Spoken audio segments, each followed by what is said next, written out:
Hello there. So today I want to talk about John Adams. John Adams had a quote. He said, "This Constitution was made for moral and religious people."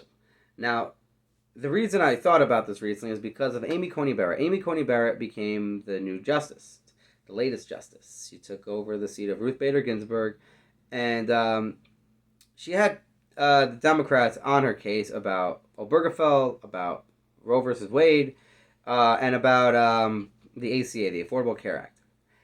It seems that Democrats have an agenda here.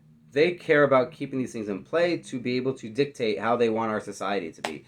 I believe the whole thing with abortion, I'll get to that more in detail another time, is just basically about controlling these people to be able to get abortions. It's a way of controlling the masses. All these things are about controlling the masses. The more money you can take from the people, the more you can control the people. The more you can say, well, we'll help you. Vote for us. We'll help you out. We'll fix your problems that we're really creating. But really, you're not going to know we're creating them because you're going to think we're helping you. Because we're going to tell you we're helping you. We're just taking some taxes and all that stuff. But the taxes that you're paying is because it's for the right for these things for the people. The thing is, the simple answer to this is basically, if it costs the people money, it's not a right.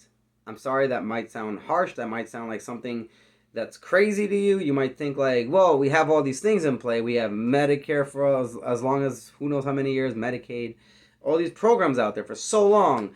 But the reality is, it's not a right. There's no right for the government to go and take money from the people and redistribute it. That's just not a thing. They do not. It's not in the Constitution anywhere that you're allowed to do that. And there's no way they can apply the law from the Constitution and walk away with that as a conclusion if you're being intellectually honest with the Constitution and all that. Find it for me. It's nowhere there. So that being said, this goes back to what John Adams said: moral and religious people, the people doing these things, they're not being honest. Maybe they're messing up. I give them the benefit that they're messing up until the point where the left is talking about packing the courts. Then it's at that point it's more like, okay, you're trying to keep your agendas going. You're trying to control the masses here. So you're trying to make sure you can control all these things that you're using to control people. You have taxpayers paying for their abortions, and once you take away the abortions and all that stuff, people are going to be stuck in a position where they have to consider maybe leading a more religious life, where they're going to be maybe having to consider doing these things within the bounds of marriage rather than for fun.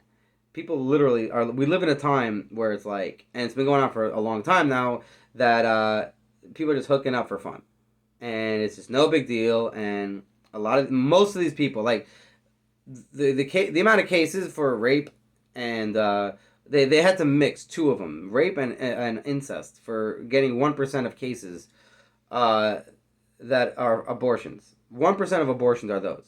The rest are basically you hooked up and you got pregnant.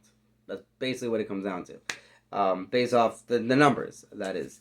And that has to do with the society. That has to do with the fact that we went through a time, we went through the revolution and all that stuff, and we became a more immoral society. We need to be a moral and religious people the best we can as well.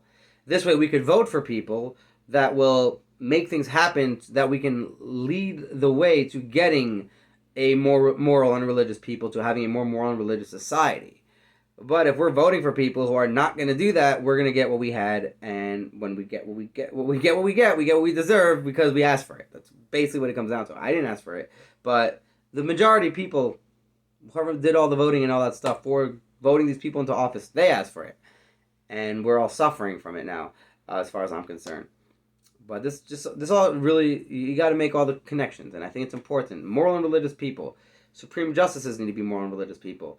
We need, in order for them to be moral and religious people, we have to get moral and religious presidents. We got to get moral and religious congressmen, senators, people we're voting in. You got to actually consider, are these moral and religious people? What are their morals? What is their religion? All that stuff. If they don't have a religion, maybe what's their integrity like? Like, look into things, the values of the person. Understand that enough about the person that you could consider. I'd actually want to vote this person into office because it's not just about pushing an agenda that, like, how is this agenda, and if you think about all the agendas, how is it actually moral? How is it actually value? What's the value of it? What's the worth of it? What is the worth of the abortion argument? I hear a lot of people for the abortion argument, they're saying, well, if you don't actually have abortions legalized, we're going to have back alley abortions. And my argument to that is the same as crime in general. The treatment for crime is basically you minimize the crime as much as possible. To abolish the crime, you have to have as much security as possible. And the same idea goes for here. If you're going to have people getting back alley abortions or whatever it is, we got to find a way to make it that there's going to be a form of security to stop them from doing that. This may sound insane to you, but that's what we got to do if we're going to actually lead a more moral and religious future, a more moral and religious America, and all that. Anyhow, all the best. Thanks for watching. Like, subscribe, share. Thank you.